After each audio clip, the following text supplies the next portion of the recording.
What's going on, man? Welcome back to the basement. I'm Ron, and a lot happened over the weekend in the fantasy football world that we are here to talk about today in my top 10 lessons learned video, where we talk about all of the stats, data, trends, usage, rookie running back carousel, the rookie receiver report, everything you need to know from week 7 to get you prepared for week 8 to dominate your matchups, to win your leagues, and to save you a lot of time so you don't have to scroll through Twitter threads and articles and box scores. This is everything you need to know distilled down into one video where I empty my brain of the 10 things. It's really more like a billion things that you need to know from what just happened in fantasy football. As always, if you enjoy, leave a like, subscribe if you're new. And the first thing we're going to talk about, as always, is the world famous rookie receiver report. And if it's helped you at all this season or you enjoy this, make sure you check out Underdog. They sponsor the channel. They most importantly sponsor the world famous rookie receiver report. And when you use promo code RON and you play $5, you will get $50 in bonus funds. But just recently, now you get $100. And I will say, the NBA contest closes tomorrow. I know this is an NFL video, but I'll be drafting a ton of NBA teams to get those in before the NBA season starts, because I think best ball, as much as I love for football, and I love the battle royales, and I love the pick'em, you'll get a gimme pick'em in the lobby for using promo code RON. I do love the best ball format for these other sports, because I am not running to the waiver wire to pick up Jakob Poeltl on like February 16th. It's just not happening, all right? I'm drafting my teams, and that's it. I'll check them out in the spring. That's my rant for today. You can find that in the description and the comment section down below. Again, there's NBA drafts, but you can also do NFL stuff. You can do all of it. I think there's even college football on Underdog. But let's talk about the rookie receiver report. As always, we have the player name, their position. This is all rookie wide receivers and tight ends with 40 or more routes run, plus Terrence Ferguson, who we'll talk about later, just to get him in there. But we have their route percentage over the last 3 weeks. Are you involved in pass plays? Are you out on the field when your team is dropping back to throw the ball? Anything over 90% means you are pretty much a full-time starter in the passing game. Targets per route run. Are you commanding volume on a per route basis? We want targets for fantasy football. Anything over 20% is a solid number. Yards per route run. Are you efficient? Are you getting yards on a per route basis? We want that for fantasy football. Anything over 2 is an elite number we are looking for. First downs per route run. Not so much fantasy football, though maybe you have a, I don't know, what do they do, 0.25 first down leagues or whatever. But most importantly, are you moving the chains? Are you helping your football team win games? That's more of a in real life skill component. And then the PFF grade. That is just what you look like on film. Though I will say, asterisks, there's something up with PFF. It ain't hitting the same as it used to. Tyler Warren having a 73.1 is disgraceful. I don't know what's going on with PFF. I'm debating removing it from the rookie receiver report entirely. So consider this me putting PFF on notice, because this is nonsense. In years past, Tyler Warren would absolutely be at a 78, 79 at worst. So that's my little rant. But we're actually going to start out of order here, because God, we needed this. God, we needed this. We got Travis Hunter, breakout performance. He gives us season highs in route share, 89% of the routes, back-to-back weeks at 85% of the routes. This is what the rookie receiver report is for.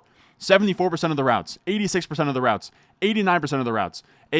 Almost a Price is Right yodely way up in route share. He is now playing offense in pretty much a full-time role. This is so huge.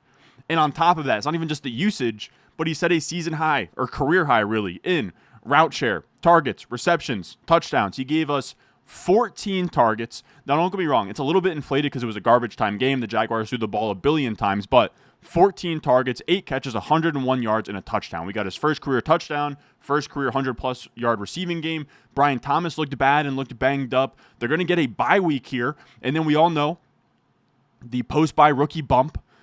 We're getting all of these quotes from Liam Cohen of, like, we want to get Travis Hunter more involved as the focal point. I don't know if he played a single defensive snap through the first quarter. He was going absolutely nuts. I do want to see if I can find a Cohen Hunter tweet or quote here, because there were plenty where Cohen was kind of talking about wanting to use him more, get him going more, like make him more of the focal point of this team. And it's just like, man, this is everything we could have ever wanted for Travis Hunter for me, I think rest of season, he's like a wide receiver 3 with like massive, massive upside. He's looked amazing. Like these per route numbers, don't get me wrong, like 19.1% targets per route run, 1.32 yards per route run. All of these are pretty rough, but I think it had more to do with like not knowing the plays, running a wrong route, lining up somewhere wrong. And when he actually just gets to play wide receiver, he balls out like this. We've seen so many highlight plays. We've seen so many big plays from him. And on top of that, he's not just in this gadgety, almost like Wan'Dale Robinson-esque role like we saw earlier in the year. He had a season-low 59% slot rate, so he's playing outside and inside, all over the formation. I'm trying to pull up his PFF grade or PFF page now just because I want to say that for Travis Hunter, they will say that his ADOT was probably a little bit higher in this game too. Yeah, 9.8 yard ADOT, so much better than the 4 yard ADOT from last week. 9.8 inside and out. That means that he is a 3-level wide receiver inside and out. Bye week, get your head in the playbook, son, and we are wheels all the way up for Travis Hunter. I'm not going to take a massive victory lap because, one, he probably wasn't in your lineup if you've had Travis Hunter this entire time, but after the bye, when things are getting really sketchy here, everyone's going to be on bye next week, but then in week 9, when you have other players on bye, maybe you have all the Bucks on bye or whoever might be on bye in week 9, Travis Hunter is back on the menu in your flex with some major rest of season upside, and that is just everything I've ever wanted. So very, very excited here about Travis Hunter and what this could look like over the rest of the season. What else do we have? Yeah, 24.1 fantasy points, a 30% target share. It's just like, that was everything. But all right, I'll shut up about Travis Hunter now, and we'll go kind of like straight down the list. And I have plenty of misses. Like, to be honest with you, like the Travis Hunter, we'll talk about Trevion Henderson in a bit. Trevion Henderson, one of the biggest misses of the season. I love Henderson. I have him in leagues. It absolutely sucks. So let me just have this. Everyone has hits and misses. I think that we should celebrate our W's and admit our L's is my, I don't know if I would say mantra, but it's just something I believe in. We have Alec Iomanner at the top here. Somebody told me, by the way, to highlight the whole row when I talk through these, so I think that should help you guys figure out who I'm talking about. But Iomanner, he's a full-time starting receiver. I've kind of just alluded to this over the last few weeks, that he's probably not a special talent, right? This isn't the Amon-Ra St. Brown style, or of course not Puka Nacua style day 3 wide receiver who's just an absolute monster. He's more of your Darnell Mooney, Gabe Davis, Darius Slayton type of archetype, which is cool, right? Those guys are fun. He's going to hang around in the league, I think. 90% plus or 95% plus of the routes this week. I want to say Calvin Ridley was hurt. But like per route, it's like, it's fine. You know, everything across the board is just kind of mid. The offense isn't functional enough for Iomanner to ever really give you strong production. Like I think you can cut Iomanner if you want. I don't know that you ever feel comfortable enough to put him in your lineup and start him. Then we have Tet. A little bit of a downward trajectory here.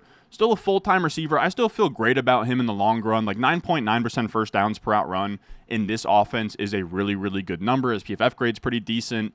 But that yards per out run number is starting to slip here. He had a bit of a down game with like Xavier. This was the Xavier Legette game. I don't expect Xavier Legette's stuff to stick.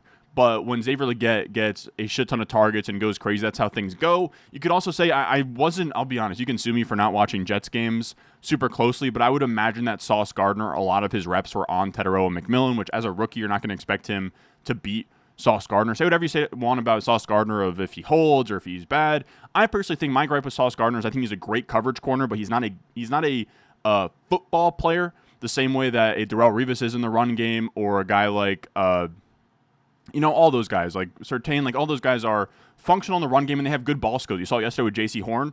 Sauce Gardner's never going to get an interception and he's never really going to make a play in the run game. He's just going to probably hold a little more than he should, get away with some of it, and make sure the top receiver doesn't have 100-plus receiving yards. That's kind of what his specialty is. Most of his isolated coverage metrics are pretty good, but outside of that, he's pretty limited. But what that's going to do is it's going to be a hard day for Teteroa McMillan, who I want to say over the last 2 weeks has had his 2 worst yardage totals. He had just 3 catches for 33 yards in this game. Last week, 3 catches for 29 yards. His only 2 games this year under 45 receiving yards have come in the last 2 weeks. He gets Buffalo next week, who isn't like the best defense in the world. We'll see how things go. I don't think that every week is going to look like this, where he's going against Sauce Gardner and not having the best day ever. I think that you can kind of put him in, like, he's like a fringe wide receiver 2 rest of season for redraft, as like somewhere like the wide receiver 21 to 26 in rest of season rankings, and that's probably fine. Some upside down the stretch. We'll see what Coker does in terms of taking away opportunities, but I don't know. There's a lot in flux, right? We have Bryce Young get banged up. Andy Dalton comes in. A lot of things up in the air with Tedero McMillan. Arian Smith continues to just be a waste of an NFL roster spot. Like, I screwed the top of my lungs when they drafted Arian Smith that it should have been Torrey Horton or even Alec Iomanner, who, look, these are passable NFL stats. These are if I lined up at wide receiver and ran a 93% route share. So Arian Smith, not a guy, but I don't know that anyone was really drafting him in Dynasty. Tyler Warren, again, this PFF grade is just dead wrong. It's dead wrong. Oh, my bad. I got to start highlighting the whole row, but this is dead wrong. This PFF grade should be 80. He's amazing. He scores a touchdown in this game. Tyler Warren, top 3 tight end rest of season, and top 3 tight end in all formats, really. At absolute worst. Then we have Harold Fannin. Set the season high with an 87% route share. Season high with a 28% target share. But only 5 targets, 4 catches, 36 yards. Really weird weather game and game script where the weather was brutal. It was rainy. It was windy. And then they killed the Dolphins so bad they just ran the ball a billion times. So Harold Fannin, 28% target share, but only 5 targets in this game. Per out metrics, it's going to be really tough to get yards and first downs with that quarterback play, but his targets per out run remain one of the strongest among rookies so far. Then we can talk about the Raiders wide receivers. Look at that little double highlight the row. Not much of a takeaway in a 31-0 loss. Like, honestly, all of the Raiders stuff you can throw out besides the fact that they are a bad football team. And we now have 2 of the last 3 games for them just be complete blowouts where it's not even competitive. And that's a really, really bad sign for this team in fantasy football. Both of these guys, pretty brutal per route metrics. I will say I do prefer Jack Besh to Dante Thornton, right? The first downs per run a little better, yards per run a little better, but both pretty brutal. Then we can talk about Mason Taylor, Jets tight end. He's their tight end 1, but they aren't throwing the ball effective enough to make like his yards per run or anything respectable. But I will say, just based off of his targets per out run and just kind of like lack of highlight plays, Mason Taylor to me, and I don't want you guys to take this the wrong way, but I would be shocked if he is the next Trey McBride, right? Where Trey McBride has a quiet-ish year 1 and then explodes in year 2. I'd be shocked. To me, he's less like Trey McBride, Brock Bowers, Tyler Warren. He's more like, I think his ceiling, his like absolute ceiling is Jake Ferguson, and he's probably more in like the Dalton Schultz area. Maybe he sneaks in a top 12 finish at one point in his career, but I just don't think that he's a special talent at tight end. Then we can talk about Matthew Golden. His second game in his career of 80% plus of the routes, massive. I will say I have some questions about him as a player at this point. Like, he came in with volume concerns, right? He wasn't great on a per route basis at Texas. He didn't really come alive until down the stretch after Isaiah Bond kind of phased out of that Texas offense. And in the NFL, it's kind of been that same issue. Like, he's not commanding enough targets.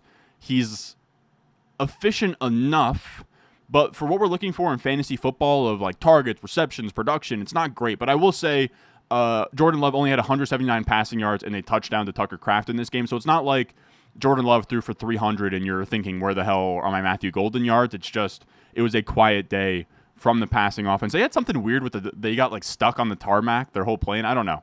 So take that with what you will for Matthew Golden, but 82% of the routes is huge.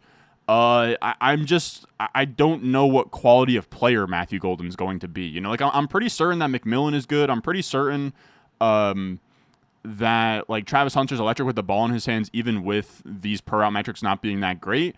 Tyler Warren, I'm very certain that he is a special player.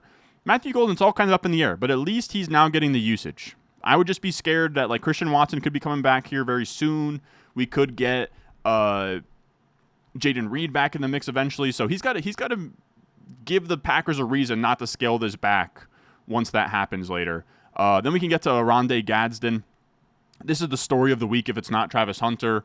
I talked about it last week. I was shocked that I got so much pushback on Twitter that this 77% route share was huge and a massive upside for Gadsden. And I got a lot of, well, Quentin Johnson wasn't playing. Well, Quentin Johnson doesn't play wide receiver. So these routes, like we correctly said, came from Trey Harris, right? Trey Harris goes from 85% of the routes to 34% because Quentin Johnston's back in the mix.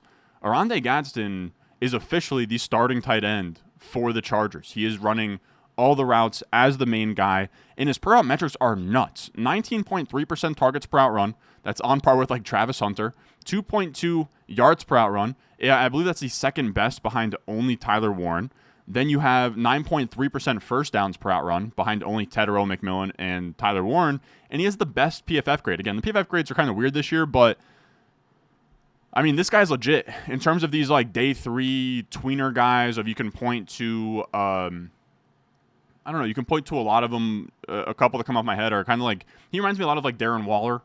He's not going to be a huge blocker, but if a team like this can just embrace giving him 77% of the routes, he's going to be in a really good spot. He had 9 targets in this game, 7 catches, 164 yards, and a touchdown. It was the most receiving yards for a rookie tight end since 2000. After that, it's some list of like, I think like George Kittle, Brock Bowers, Sam Laporta, of just like in the modern era, he's up there in terms of single game performances. Now, I will say, Herbert threw the ball like 50-plus times in a crazy negative game script versus the Colts, so this isn't going to happen every week, but he's holding his own in a receiver room with Quentin Johnston, Ladd McConkey, and Keenan Allen. So you just have to tip your cap and be pretty convicted in Gadsden's talent. In terms of redraft, he's probably like a fringe top 12 guy. Like he's again, we talked about this. It's just a carousel of after the top 7 guys. It's Dallas Goedert, it's Kelsey, it's Mark Andrews, it's Juwan Johnson, it's Hunter Henry, Harold Fannin. You can put Gadsden in there. You can put Waller in there. You can put Dalton Kincaid is in there, and just like Ertz. Like there's just like 12 tight ends that you can just like rotate however you want from tight end 8 through tight end like 17.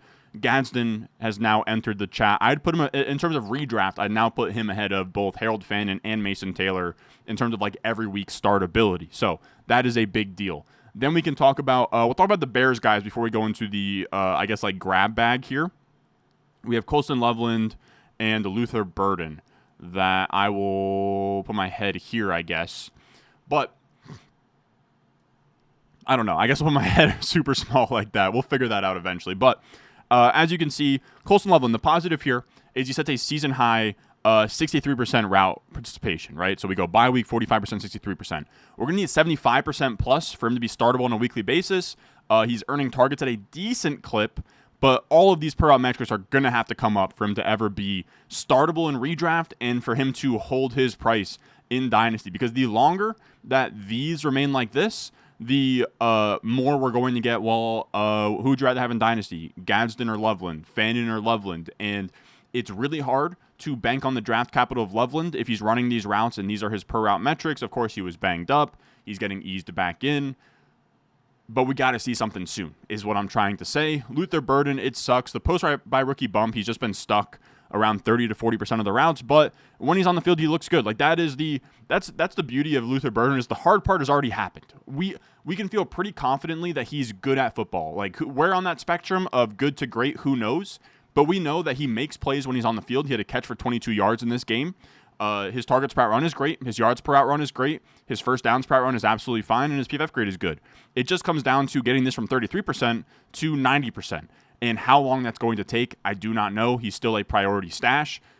These things take time. We have to be patient. But it does suck that it hasn't been more of an increase after the bye week. We can also talk about Terrence Ferguson, rookie tight end for the Rams. Puka Nacua not in this game, so he sets a season-high 35% route share. They just decided instead of playing our usual game plan, let's just run a ton of 3 tight end personnel or 2 tight end personnel and beat him with our tight ends. It sucked for Terrence Ferguson because it was just a lot of Davis Allen, Tyler Higbee, and Terrence Ferguson. So Ferguson just had like one big catch for 31 yards, but he's easing his way in. I think that if there is a Trey McBride in this class, I think it would be Terrence Ferguson, where he's at least making big plays and looking explosive and athletic, but he's so raw that if he's ever startable, it's not until next year in redraft. But then we can talk about the rest here. Jalen Lane essentially ran all these routes because Debo and McLaurin were hurt. He had like one big play in this game, but that's kind of all he had. I will give an apology to Chamir Dike, who I've been giving shit all season long. He's still not a great player. But he did, after never topping 17 receiving yards, he had 4 catches, 70 yards, and a touchdown this week. So, shout out to him. Isaiah Bond trending way down. Jamari Thrash is eating into his routes. Malachi Corley is eating into his routes. And he goes from a 90% route share to a 61% route share and had 0 targets in this game. Isaiah Bond, I don't think is going to be that good of a player at the next level. Pat Bryant's routes are falling in favor of Troy Franklin and Marvin Mims, as they should. These per route numbers are atrocious. I'm pretty certain that Gunnar Helm and Mitchell Evans are probably very similar talents to Mason Taylor as like good tight ends. Again, someone that Dalton Schultz, like fine, Tyler Higbee, fine tight ends that'll have long-ish careers. I don't know that any of them ever end up as difference makers, but these per route numbers are encouraging. Mitchell Evans, even with JT Sanders back, kind of forced their hand to play him because he's been that solid for them. And then we can talk about, I guess, like Trey Harris. He came back down to earth. Patriots hate rookies, and there's nothing really else to talk through. Let's get to the rest of this video. And this one is always something I like to touch on. And it seems like you guys enjoy it as well, is the idea of legendary running backs, right? We talk about it all offseason, is can we find the next legendary running back? And my second takeaway here is the legendary running back race. And I just want to talk about it because we're on pace, fellas, and I don't want to jinx anything. Look, last year was like the year of the running back, right? All the wide receivers got hurt, and all the old running backs did well. But it wasn't a ceiling running back year, if that makes sense, right? Like, Mixon had his good stretch. Derrick Henry, Saquon Barkley. I was about to say Derrick Henry again. But like Bijan, Gibbs, Kamara was in there for a second of like 17 to 22 plus points per game, which is nice. But when we talk about legendary, when we talk about Pat Kerrane and the whole idea, we're looking for 24 plus points per game, because in terms of 20 plus points per game, wide receivers can match that production. These are from the videos that we've done like pretty much every offseason. You can see since 2018, 20 plus point per game seasons for running backs and wide receivers are about even. But once you get to 24 plus points per game, that's where running backs are gapping the field. And the whole idea of a legendary running back season is you draft this guy in the first 2 to 3 rounds, you take on the risk of drafting a running back, and you get the upside to destroy every other wide receiver, tight end, whatever, and you get one of those truly legendary seasons, right? Think of 2019 Christian McCaffrey. The last one we got was 2023 with Christian McCaffrey, and before that, we hadn't had one since Kamara in 2020 and Dalvin Cook in 2020. Right now, we are currently on track for 3 24-plus point per game running backs, meaning that there might not be just one legendary running back this season. There might be multiple, and we haven't had a true 24-plus point per game running back season. I wonder why. I think StatHead, like the place I pull my stats from, had McCaffrey at like a 23 point per game season in 2023. But essentially, it's just that this isn't normal. We haven't seen 3 or more 24-plus point per game running back seasons since 2018. Right now, McCaffrey's at 26.7, JT's at 25.6, and Bijan's at 24.2. Now, I'm not saying this is going to hold over an entire season, but we're at least on track that we're going to get 1, maybe 2 to 3 of these seasons. And again, we haven't had one of these. We haven't had a season with 2 or more since 2020, which is absolutely nuts. And even if you just want to look through the first 1 through 7 weeks in this bottom tweet here, when we look at CMC, JT, Bijan, and then Josh Jacobs, who is averaging 20.6 points per game, that is a 24.3 point per game average across the top 4 running backs. If we go year by year, 24.3 point per game average over the top 4 for this season. Last year was only 22. Year before that, 20.9, then 21.8, and 22.1. So the top 4 running backs are averaging over 2+ points per game than they have over the last 4 years. I'm just trying to highlight that usually we're talking about, who's going to average like 22.5 points per game and be amazing.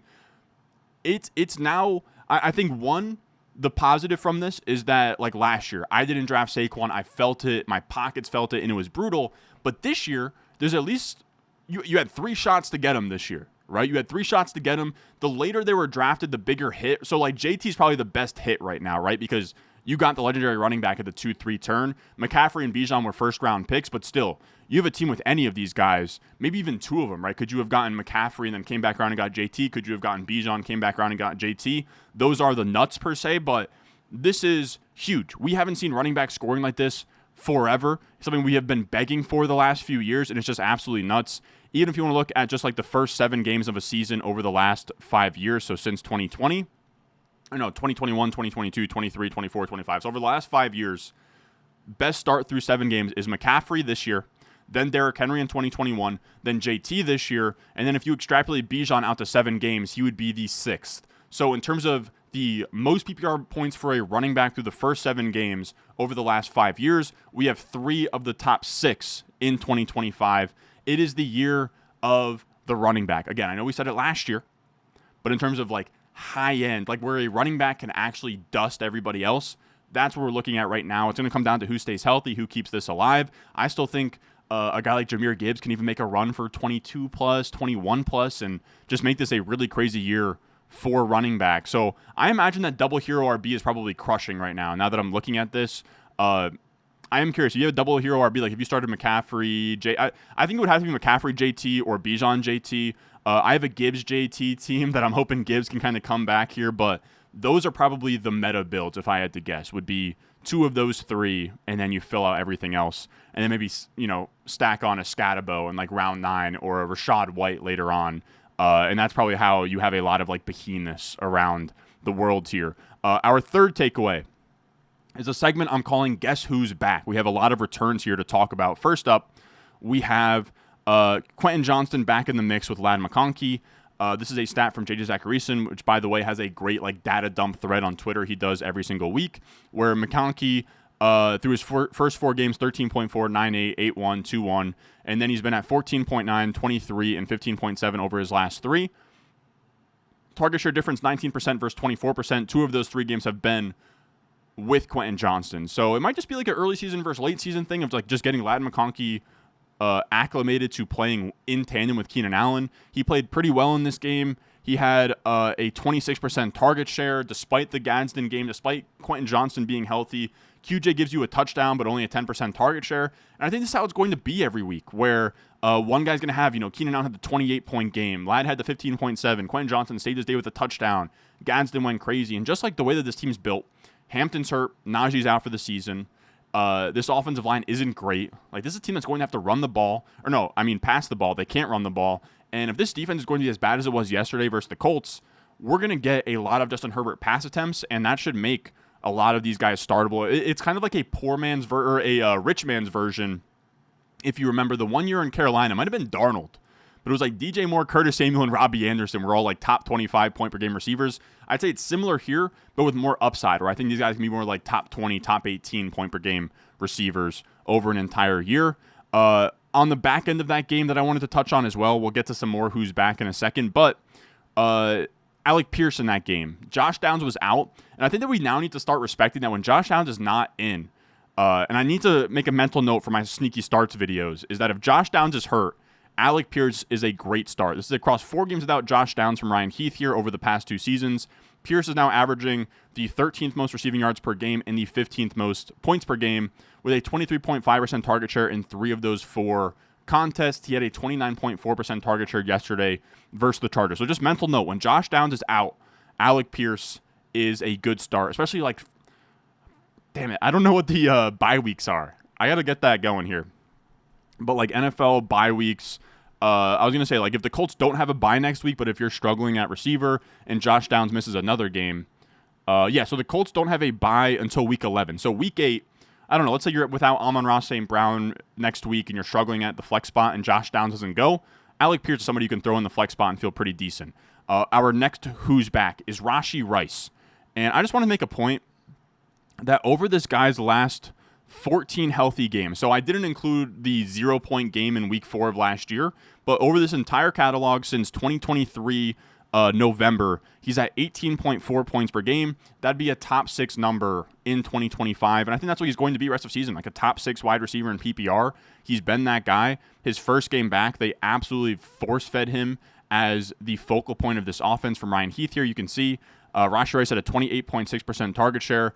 Everybody else kind of falls in line. Travis Kelce averages just 8.7 points per game in his last 10 games alongside Rice. I think he gets a big downgrade. I will say I'm still holding out hope for Xavier Worthy. It was a weird game script. It was garbage time. I think Worthy can work his way up to like a 20% plus target share next to Rashee Rice in more competitive game scripts. After that, CeeDee Lamb back in the mix.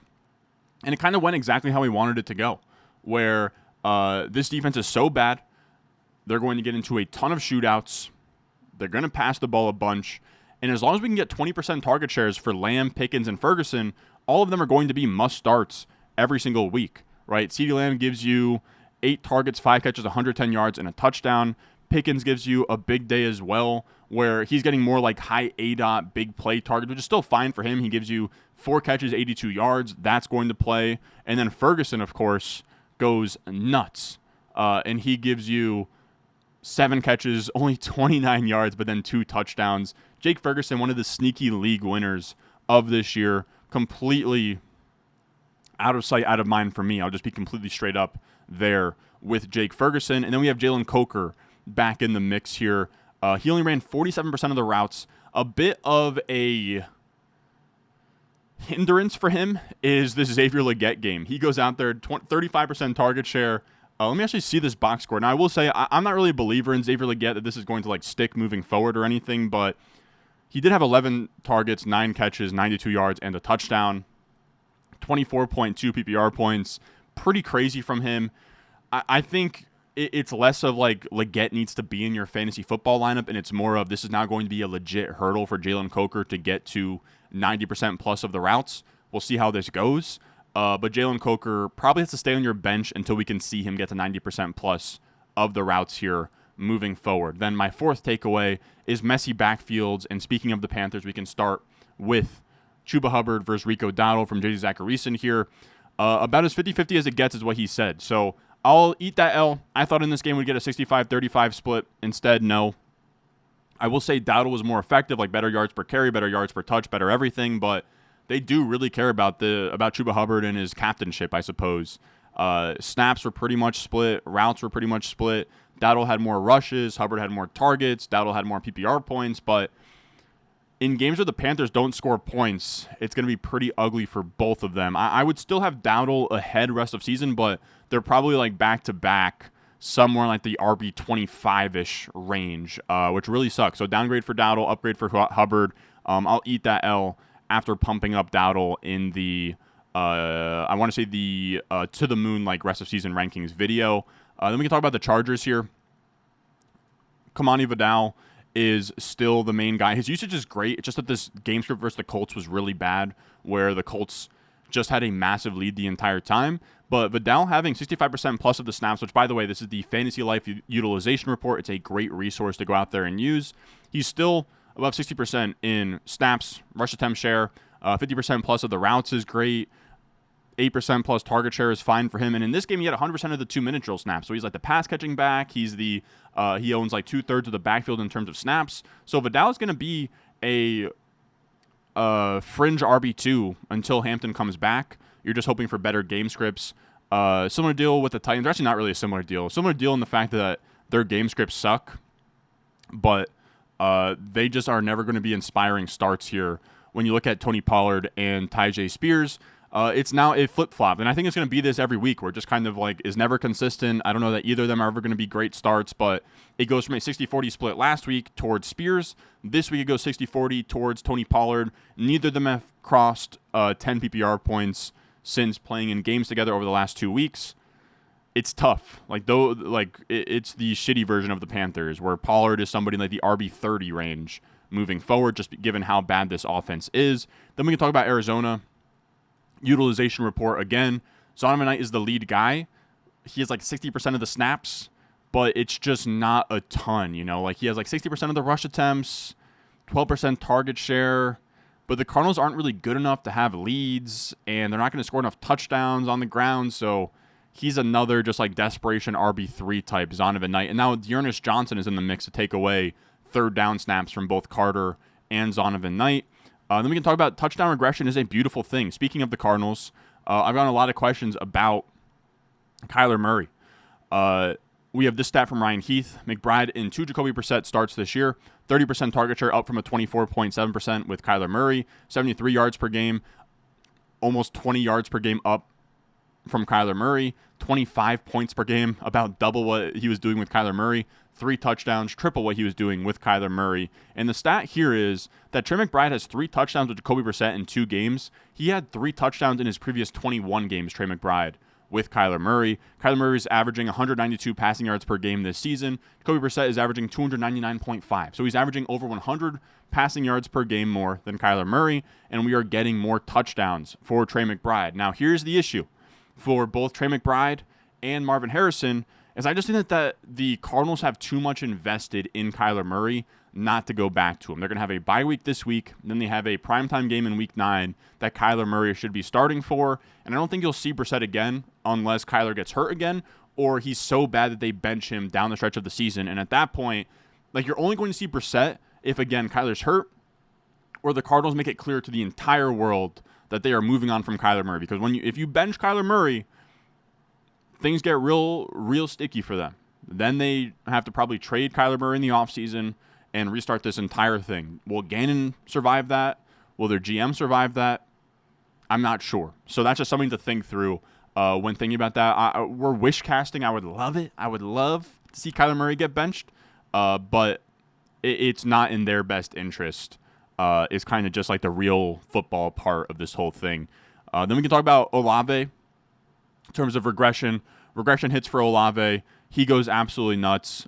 He scores 2 touchdowns in this game. He is the wide receiver 3 in expected points per game. So in terms of usage, he's the wide receiver 3. He's the wide receiver 16 in points per game at 15 points per game. He had 5 catches, 98 yards, and 2 touchdowns in this game. Kind of, I wouldn't say quieting the trade rumors, but there's a good chance that on the back of this game he gets extended and stays in New Orleans. But it's just nice to see this from PFF. In terms of snap counts, it's just nice to see everything consolidated. The only players 7 targets or more, Chris Olave, Rashid Shaheed, and Jawan Johnson. I will say a small note that's not going to be included in the rookie running back carousel is Kendre Miller tears his ACL in this game.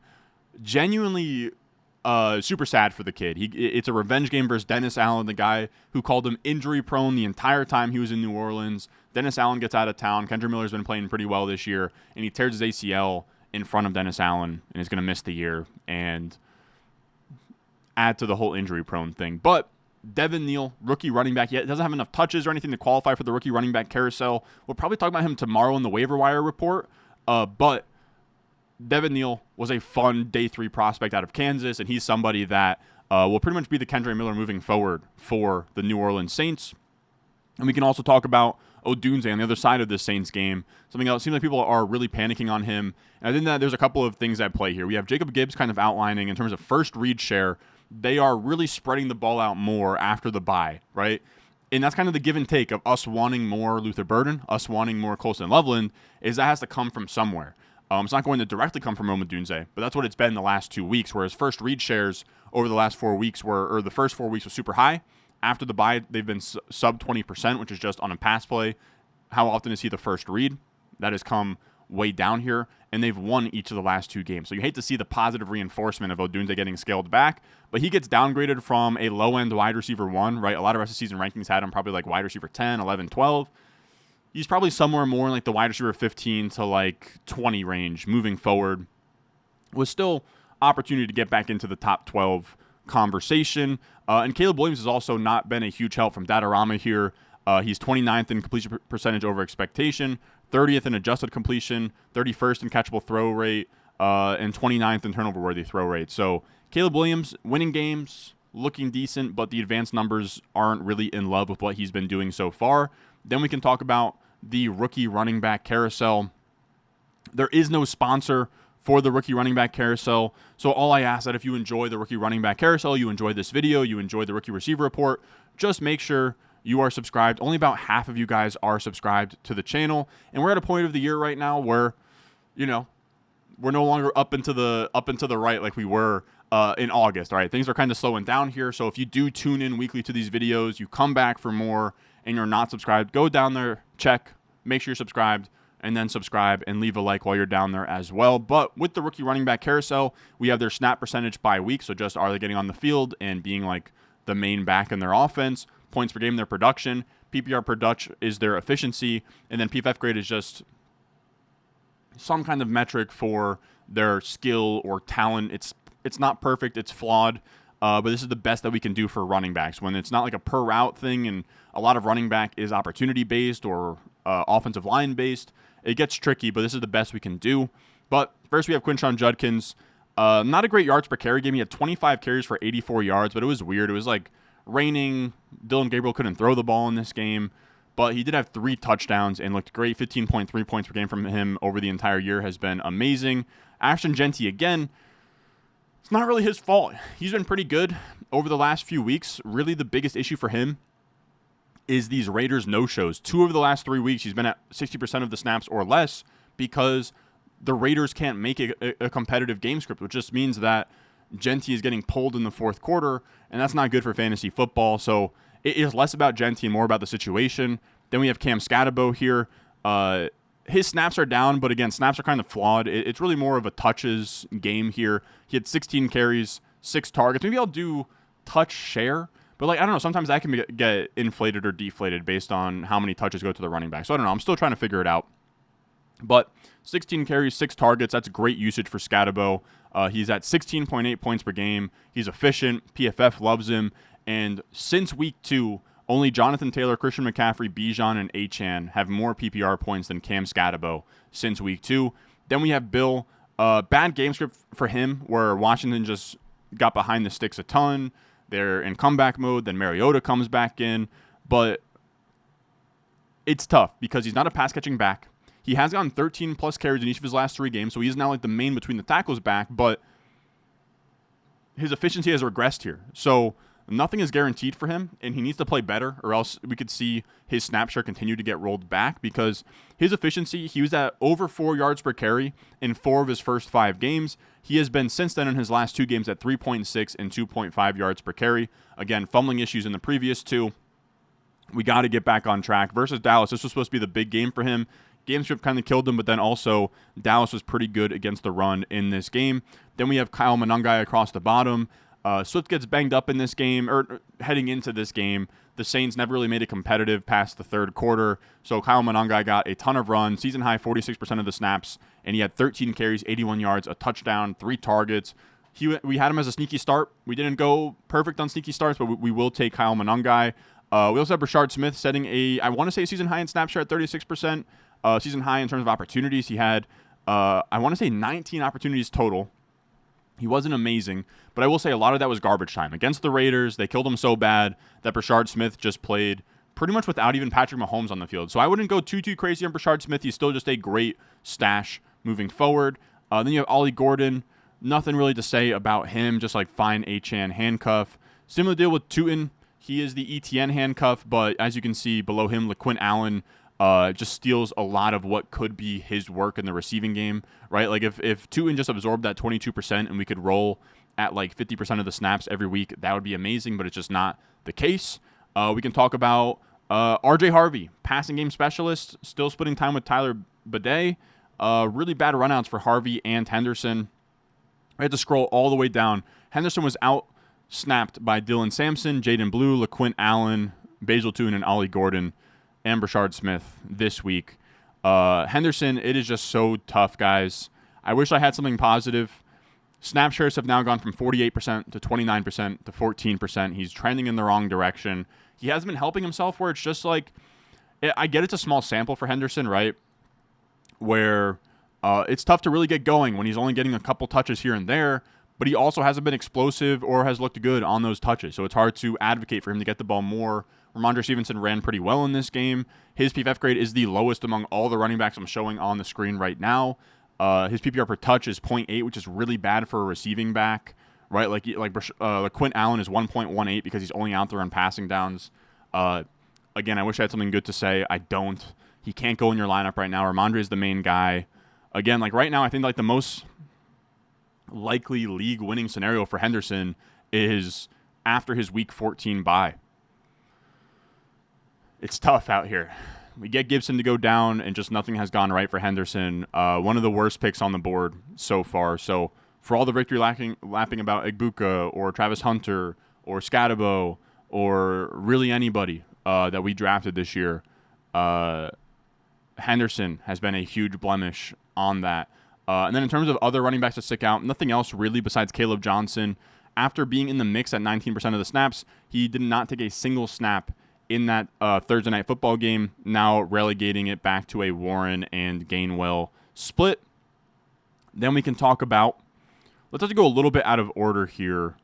Why not use this to talk about the Thursday night game, which is our other. I just wanted to have some notes on this. Again, we saw this backfield lose Caleb Johnson, and then Warren really took the lead role here. 67% of the snaps is really good.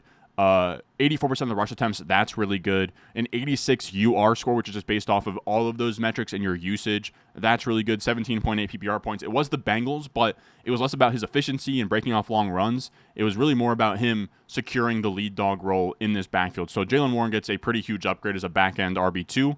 And then we can also talk about Flacco. I was wrong on this as well in terms of Flacco not really changing things for the Bengals. I still am very curious to see, like, a lot of times, like we saw it with Jake Browning, he comes into the game for Burrow, he looks amazing. Things with these backup quarterbacks sometimes just fizzle out. Like, think of Josh Dobbs with the Vikings. He had like a Linsanity run for a few weeks, and then he kind of fizzled out. I'd be very curious to see what this thing looks like in week 14, 15, 16, 17 in the playoff weeks. But for now, Flacco's been great. Chase had a 51% target share against the Steelers, highest target share of his career. Chase Brown also looked good in this game. I think the Steelers defense also just kind of sucks, but he's seen fewer than 70% of the running back rushes. So his usage has been down, but he did have a good game versus the Steelers. And then T. Higgins over the last week 5, 6, and 7, 14.7 points per game versus 7.4 before then. So T. Higgins is now back in like the wide receiver 3 mix, and Jamar Chase is a top 6 wide receiver rest of season. We can also talk about that's not what I'm looking for. We can also talk about the Jaguars in terms of Puka and in terms of Brian Thomas, because there's a lot of Brian Thomas and ETN panic. Right now with ETN, I think he's going to be fine in more competitive game scripts against worse defenses. It's tough. They were behind the entire game. They could never really run the ball in this one. But Brian Thomas was banged up, so I'm less panicking. I'm honestly panicking on Brian Thomas because he has shown that he can't really play well through injury. He had some kind of wrist thing early in the year that he wasn't playing well on. The Jaguars do get a bye. Maybe he can get healthy on this side of the bye, but if not, it's not looking great. But I wouldn't say this performance was that he just like forgot to play good football. I think this performance was that he was clearly hurt. His snap rate was only 68% from Jacob Gibbs here. Jeff Mueller says not much here to see on video. He's looking at a video of Brian Thomas. But the concerning part is that this is the same shoulder that he dislocated in college or landed directly onto in June this year. Luckily has a labral tear that he's been playing through. That is not good whatsoever. And then we can also cover the Rams without Puka.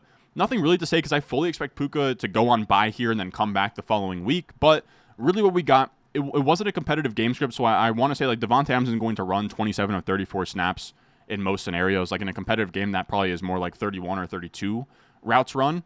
But we got Jordan Whittington running pretty much Puka Nakua's routes, and then a lot of the tight end usage we talked about with Terrence Ferguson, where we saw Davis Allen, Terrence Ferguson, Colby Parkinson, and Tyler Higbee, my bad. So just like this rotation of 4 tight ends the entire game, but it worked. They came out on heavy stuff.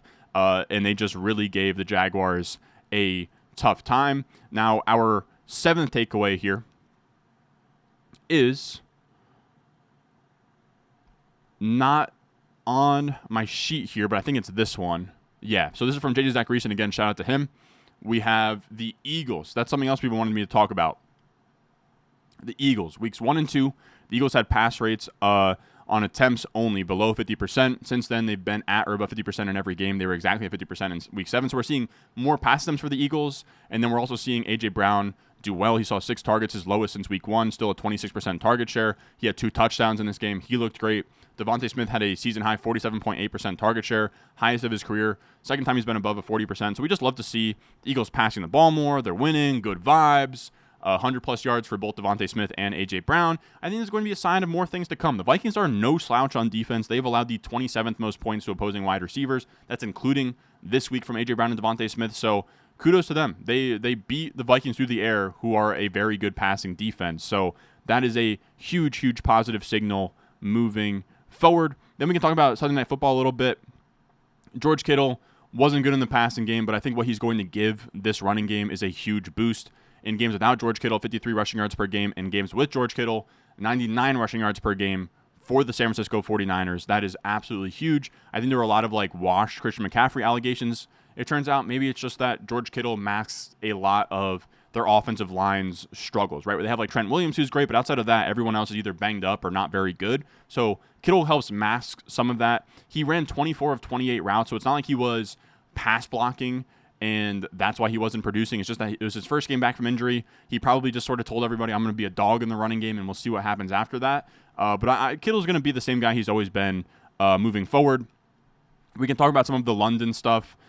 Gibbs kind of pointed out here, Jacob Gibbs, that production's not there, and I honestly think that the London Mooney stuff is more a function of Penix's home road splits than it is a Mooney London thing. On a 588 route sample, London is still top 15 among receivers in targets per out run, first downs per out run, and yards per out run. He's still absolutely fine with Mooney. He's getting the volume with the targets per out run number.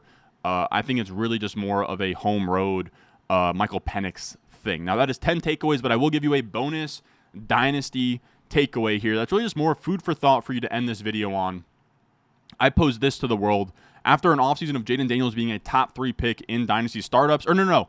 I actually wanted to talk about one more thing here on the back of the Eagles conversation, is that Jordan Addison has been quietly amazing. Through 3 games so far, Jordan Addison this season is at 17.4 points per game. That's the wide receiver 8.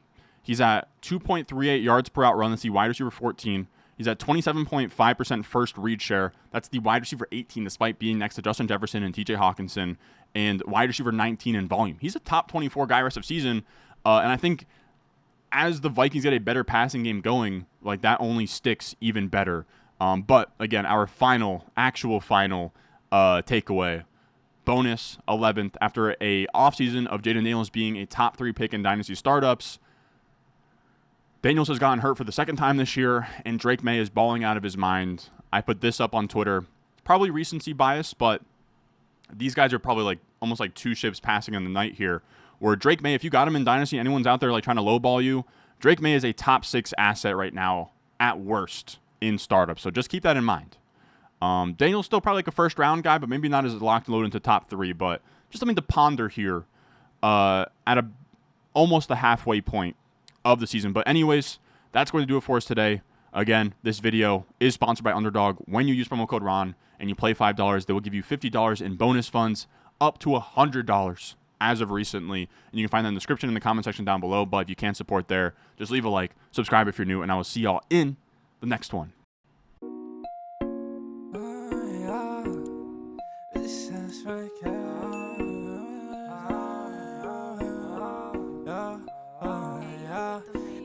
Stones, like this froze, ice cold, ice around my body like I'm